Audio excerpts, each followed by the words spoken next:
What's at stake for the Louisville Cardinals against Georgia Tech in the season opener? Do the Cardinals need to cover the spread against the Yellow Jackets? We'll answer both of those questions on today's episode of the Locked On Louisville podcast. Stay tuned. You are Locked On Louisville, your daily podcast on the Louisville Cardinals. Part of the Locked On Podcast Network, your team every day. Hey, what's going on, everyone? Welcome into another episode of the Locked On Louisville podcast. I'm your host, Dalton Pence. Today's episode brought to you by LinkedIn Jobs. These days, every new potential hire can feel like a high-stakes wager for your small business. That's why LinkedIn Jobs helps find the right people for your team faster and for free. Post your job for free at linkedin.com/lockedoncollege. Terms and conditions apply. The opening game for the Louisville Cardinals against the Georgia Tech Yellow Jackets is just under a week away. We're going to talk about what's at stake for the Cardinals in the season opener. We'll talk about if the Cardinals need to cover the spread, how important is it that they do so, and more. And then we will conduct a weekly mailbag segment at the conclusion of the show. But for those new listeners and viewers tuning in, if this is your first season following this podcast, I do want to welcome you. Thank you all for making us your first listen of the day. But if this isn't your first rodeo, if you have been a fan of the show for over a calendar year, then you know that one thing that I like to do on the show before we truly dive into a matchup with a certain team. Now, we have talked about Georgia Tech a good amount since it's our season opener, but one thing that I like to do before matchups is to have an initial conversation of what's at stake for Louisville in this game. When we talk about what's at stake, I think that it delivers or gives the correct context in which this matchup is sitting in. It talks about storylines. It kind of paints the picture of where Louisville is at, not only in the season, but the state of the program. So let's talk about what's at stake versus Georgia Tech. What's at stake, volume 1.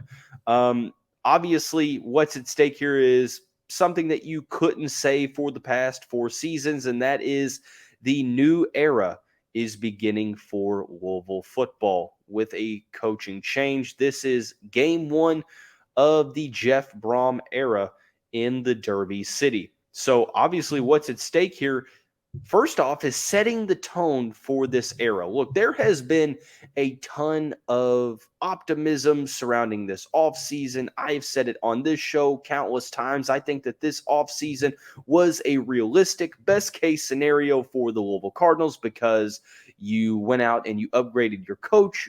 You went out and added some overall, maybe not a permanent situation, but a little bit more long-term security because there was no guarantee that Satterfield would be here in 2024. And with Jeff Brohm, you're thinking that he is obviously going to be here in 2024, hopefully for the rest of his coaching career in a good way. But overall, what's at stake, you have the opportunity to create that momentum right away. And I think that it's critical because there's been a lot of optimism put on this football program, not only because of the football woes and the dissatisfaction of where the football program was, but also something that you have to look at that we haven't had an issue with for a long time, that is an issue now, is the overall dissatisfaction with the basketball program. That's putting a lot of reliancy on the football program now to be very, very good very quickly because of the issues with the basketball team coming off of a 4-win season now. A good amount of people believe that Kenny Payne can turn the ship around and have a good career at Louisville, but there is a good amount of people who also don't believe that that can happen. So there is that portion of the fan base that's essentially leaning on the Louisville football team to be good to sort of compensate for the basketball team not being good or not being good last year. But obviously games haven't been played this year, so it's a little bit premature. But I understand where people are coming from. So there is a lot going for this Louisville football team. Great transfer portal additions. Didn't lose a lot of players to the portal. Returned a lot of your key pieces. Upgraded some spots both via the starters and via depth. So a lot of emphasis there. But there is a lot riding on a good season for the football team, and it all starts with week one. You can have a ton of offseason momentum, but we saw last year in that embarrassing loss to Syracuse in the season opener that it does not matter how much offseason momentum you have. If you come out onto the field and lose that first game, or I should say, have a very slow start to the season, it's going to take all the wins out of that momentum sale that there was over the past couple months, that built up over the past couple months. This is the most excited for a Louisville football team since 2017. In Lamar's junior season, there was excitement. Now, obviously, it didn't necessarily live up to the expectations coming into that year ranked, but the excitement is there. It is at a different level, both from an on-field standpoint, but really from a feel-good program standpoint. Look, Jeff Brohm has been a guy that this fan base has yearned for to come back home for the past 5 years, maybe even a little bit more. And he does so now after turning Louisville down back in 2018. And it's a feel-good story. The program is in high spirits, not only on the field, because there's been times in the Satterfield era to where we feel like we're going to have a good team, but from an overall perception, overall vibes of the fan base is that it's higher than it has been in over half of a decade. So that's something to focus on. But like I said, if you lose that first game, you take away essentially all of the momentum. Now, granted, one thing that's happened this year that hasn't happened for quite some time is the expectation level is very, very, very high. I went into the offseason thinking that most people would believe 7-8 wins would be realistic and that they would be satisfied with 8 wins, probably back in March or April. But as the offseason continued and there was more national vouching for this program, talking about Louisville is a dark horse. Hell, Desmond Ritter just said on College Game Day that he sees, or Desmond Ritter, I'm sorry, Desmond Howard. Sorry, I was watching some Falcons preseason recently. Not Desmond Ritter, Desmond Howard said that Louisville was his dark horse in the ACC. And what's crazy is that seems to be a trendy narrative that we have seen over the offseason, is that Louisville has become the dark horse for the ACC. What's at stake versus Georgia Tech in this first game is to essentially not look stupid by making that statement, because if you lose that first game against Georgia Tech, I'm not saying that it's impossible to be the dark horse for the ACC, but you can't be the trendy pick to ride under the radar. And it's becoming almost too trendy to the point where it's not even a dark horse anymore. You start to become sort of a popular selection to be on that second group, that second line behind Clemson and Florida State and potentially North Carolina on the outside looking in to make some noise in the ACC. But it's pretty critical that Louisville shows out in the first 4 games of this season and gets the wins there, because we talked about over the past month or so how difficult that middle portion of the schedule can be. Sorry, I've got the hiccups. And then you have Miami and Kentucky at the back half of the schedule. And like I said, Louisville showed last year that even with a slow start, you can still meet expectations. However, the expectations last year was about 7-8 wins. The expectations now for a lot of this fan base is, you just saw the FanDuel over-under was 8.5. People are saying Louisville needs to win 9 games. Louisville needs to win 10 games. And, I get it. I understand it. And in no way am I suggesting this from a pessimistic point of view. But if you are going to be of that style of thinking, then you absolutely cannot lose this game against Georgia Tech, because Georgia Tech is a team that you're supposed to beat by over a touchdown. The spread is 7.5. We'll talk about that in the next segment as to whether or not Louisville needs to cover the spread. But you essentially have to win the game if you want to meet the expectations, if you want to keep the optimism and hype and overall vibe of this program that was accumulated over the past couple months. If you want to keep that going, if you want to ride that high, so to speak, then you have to win this game. That's what's at stake, is not necessarily, I mean, yeah, it is. I'm not going to say it's not, because it is from a win-loss perspective, because winning the game gets you closer to 10 wins than losing this game does. But ultimately, look, I think that there's a lot at stake here. Game one, you're trying to set the tone against an opponent that you've struggled with since joining the ACC, but still, this is a game that you're supposed to win. It's a game to where you're going to have a good fan turnout on the road. So ultimately, what's at stake? On the field success, creating the tone for this era of Louisville football, and continuing that momentum. Now, the other question is, does Louisville need to cover the 7.5-point spread? I think it would be nice, but at the end of the day, only thing you need to be focused about is a win. And last year is the exact reason why that is. And we'll talk about that here in just a moment after we talk about our friends and the title sponsor of the show, LinkedIn Jobs. These days, every new potential hire can feel like a high-stakes wager for your small business. You want to be 100% certain that you have access to the best qualified candidates available. That's why you have to check out LinkedIn Jobs. LinkedIn Jobs helps find the right people for your team faster and for free. Create your job post on your profile with the purple hashtag hiring frame to spread the word that you're hiring. You get simple tools like screening questions that make it easy to focus on candidates with just the right skill sets. Because let's be honest, adding the right team member is critical if you're trying to create that positive and measurable impact on your business. That alone is why small businesses rate LinkedIn Jobs #1 in delivering quality hires versus leading competitors. LinkedIn Jobs helps find the right people and qualified candidates you want to talk to faster. Post your job for free at linkedin.com/lockedoncollege. That's linkedin.com/lockedoncollege to post your job for free. Terms and conditions apply. There's a lot at stake in this opening game against Georgia Tech. We just talked about that in the first segment. The next thing I want to talk about, and this has been a talking point as of late, naturally with the game getting closer and closer, the spread for Louisville against Georgia Tech is -7.5 according to ESPN. The over-under is 49.5, which pretty solid, but still I think is obtainable.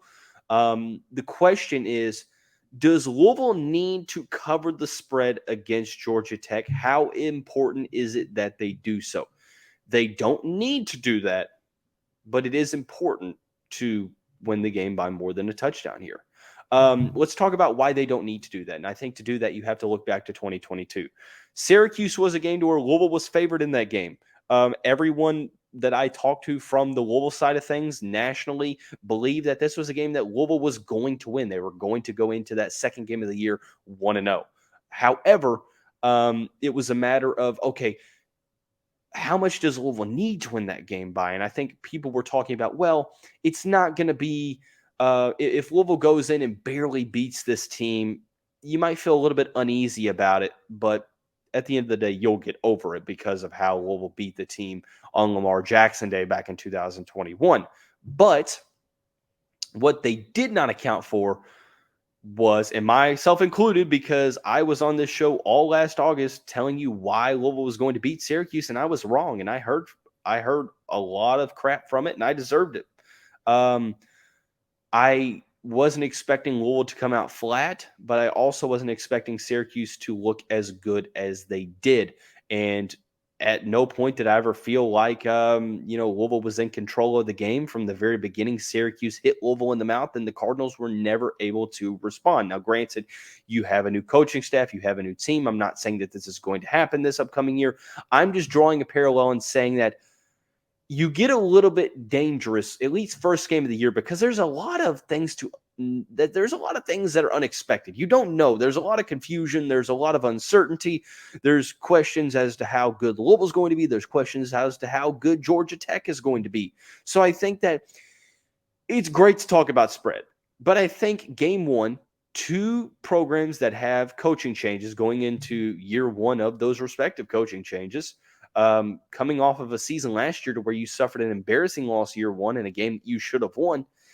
I think that the main thing to focus on, we need to stop focusing on the spread and just focus on winning the damn game itself. Because I understand winning it on a last second field goal is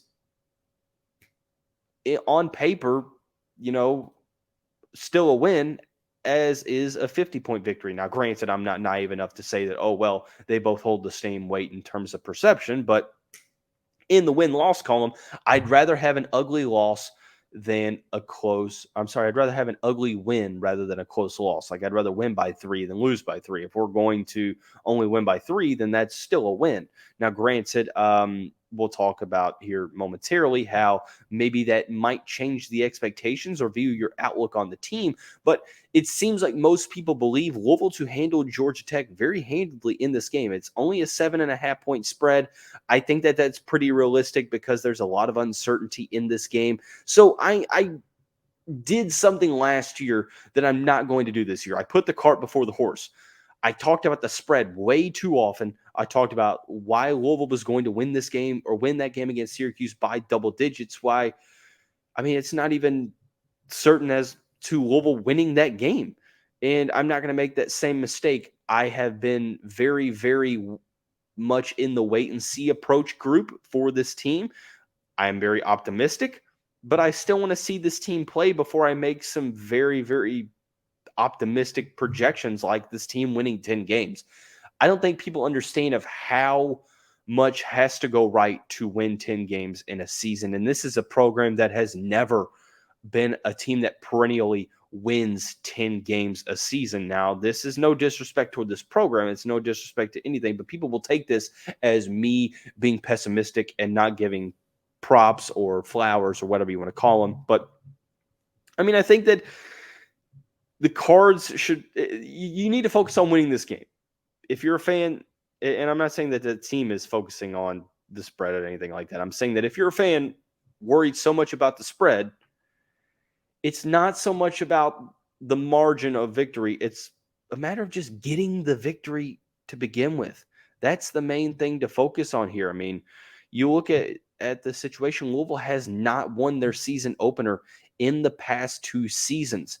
Let's get started on the right foot. Now, granted, I will say you don't need to cover the spread, but you could also suggest that it is important to cover the spread. 2 things can be true at one time, because if this is a game where you come out and you struggle and the offense sort of looks pedestrian, you turn the ball over, you're not able to create stops, and it's a close game, you end up winning, but it's not necessarily all that impressive or convincing. Sort of like that game against Purdue in 2017, to where, sure, you won the game with Lamar Jackson, but it was a very, very close game, and it didn't necessarily make you feel good about, the victory, but you still got the win. That same thing could happen if you allow the same thing to happen against Georgia Tech. If Georgia Tech shows that they're able to move the ball down the field pretty well, if you're still giving up big plays on defense, if your offense isn't really clicking all that much. Now, granted, there's new personnel, so you do have to be patient, but this group has been talked up a lot. Brohm has been talked about as a very, very solid offensive mind, and that's something that, it might not be fair to, judge week 1, but with the way that he has been talked about this offseason, I think it's going to happen regardless, unfortunately. So putting together a solid, convincing performance not only can help you get the win, but it can just continue to maybe fuel this notion that, hey, look, Louisville is a team that definitely could fly under the radar. Georgia Tech projected anywhere between 4 and 5 wins this year. So I think that Louisville, look, I'm in no way saying that Louisville is going to lose this game. I'm just saying that Syracuse was a team last year that wasn't supposed to be great either. I think this Louisville team is supposed to be better than last year's Louisville team. But ultimately, look, you need to not put the cart before the horse here. Do the Cards need to cover the spread? They don't. They need to win. But would it be very beneficial for them to cover the spread, both from a optics point of view, but also from a momentum on the field in the locker room? Hell yes, it would be. This program hasn't won a season opener in 2 years, and it hurts that both of those season openers in 2021 against Mississippi in a blowout game in which it was sort of like, hey, Mississippi's going to be favored, but we're still possibly going to be in the game. And then Syracuse, to where we're favored, but we got our butt kicked. This year, it's all about starting off on the right foot, and I think Louisville is going to do that. But like I said, don't get caught up too much in Cardinals covering the spread. But to conclude this episode of the show, we're going to dive into the weekly mailbag. Before we do that, I want to thank you all again for making Locked On Louisville your first listen of the day. Just a reminder that the Locked On Louisville podcast is free on all streaming services 5 days a week, your team every day. Okay, heading into the final segment of the show, we are diving into the weekly mailbag. Most of these are football questions. Some of these are basketball questions as well. There are 5 questions in total. Number 1, predict the stat line for Jack Plummer in game 1. Okay, I mean, I guess we're just throwing a dart at a wall here. I won't give you a prediction, but I'll give you sort of a range. I think he's going to have over 250 passing yards, and I think he's going to have over 2 touchdowns and under 2 interceptions. He might have 1, but I do think he's going to have over 250 yards and over 2 passing touchdowns. So that's a pretty solid performance, and then under 2 interceptions is also pretty solid.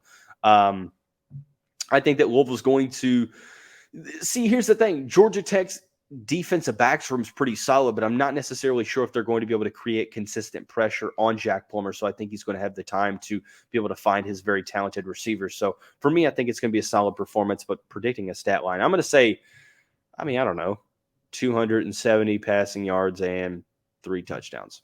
Pretty solid opening performance in your Louisville career. Moving on along with the passing offense projected to be pretty solid, do you still think Jawar Jordan gets over 1,000 yards on the ground? Yes, I do. I think that Jawar, I've said it once, I will say it a million times, and I haven't just said it once. I probably said it a million times. I'll say it one more time. Jawar Jordan's going to be the next 1,000-yard rusher for Louisville. He will be the feature back for Louisville. Granted, Maurice Turner, Isaac Garendo are going to see some time behind him. This is an offense that's going to throw the ball more than we've seen from Louisville in the past 5 years or so. But this isn't necessarily so much of an air raid offense as it is a professional offense. It's a pro style. It's not an air raid to where you're going to be throwing the ball all the time. I think that you're still going to do your due diligence with running the football to keep defenses honest. I think that your offensive line is going to contribute to that as well. But overall, I think that Jawar is going to get to 1,000 yards. I think that, the way he ended the year last year, averaging over 5.5 yards per carry, this is going to be a big season for him. So, yes, I do think, to answer the question, that Jawar Jordan is going to be a 1,000-yard rusher this year. Third question, would you rather this game, assuming that Louisville wins, would you rather this game be high scoring for both teams or low scoring for both teams? That's a really, really good thought-provoking question. I'm going to go from an optics perspective. I'm going to say, from an optics perspective, offensive high shootout game. From my opinion, a low-scoring game, because I think that if your defense shows out right away, I think you have the personnel on offense and defense, but I think offensively speaking, I'm not necessarily worried about the play calling and the scheming. A lot of new moving parts on that offense to where, if the defense performs well right away, you have a thought that this offense, if they struggle right away, that they can get better as the year goes on and that Brohm can get them out of their funk. But if the defense shows out right away, that would be huge. It would mask over some of the concerns that I have of uncertainty with this defensive group. But from an optics level, I think that, a high-scoring offense or a very, very solid offensive mind right away, having a very exciting brand of offense is going to be great for the overall team. Now, granted, you have some defensive questions, but the fan base would love it. So moving on along into the 2 basketball questions of the show. This has been asked a couple times, and I'm going to answer this for the final time. Would you take a situation to where Tyler Johnson would be eligible for the second semester over him not being eligible at all? Well, of course I would. I think that having a player that is going through growing pains, working through getting the minutes in the second semester is better than not having that player at all, especially a player that's as talented as Tyler. But I think obviously the main hope here is that he is eligible this upcoming semester and this upcoming season overall, to where he's able to get those key minutes against some of the lesser competition before he's thrown into ACC competition, to where you have to learn more on the fly. But yeah, definitely. So I don't even think it's I don't know who would even suggest that they would like it the other way around, but I think that having Tyler Johnson for one semester this season would be better than having him for 0 semesters. So going into the final question, this is sort of I don't really know how to answer this. Is who is going to be the most improved player? I guess you're talking about players overall, because there's only a couple of returning guys. I think that the most improved player is going to be Sky Clark. I think that there's going to be a lot of responsibility put on him this season to not only score the basketball, but to facilitate it and be the starting point guard for Louisville and the main ball handler. I think that this is an opportunity to where, he's going to have another year of college ball under his belt. I think that, he sort of sees his responsibility for this program of sort of being the guy at the guard position. So I think that he is going to be the most improved player. So thank you all for submitting the mailbag questions. If you are looking to submit them, you can comment them under the YouTube post, under social media posts, or DM my Twitter at @deepins_ and submit your questions that way. But that's going to wrap up today's episode of the show. To find the show on all streaming services, be sure to stay tuned to this graphic. But we will see you right back here tomorrow.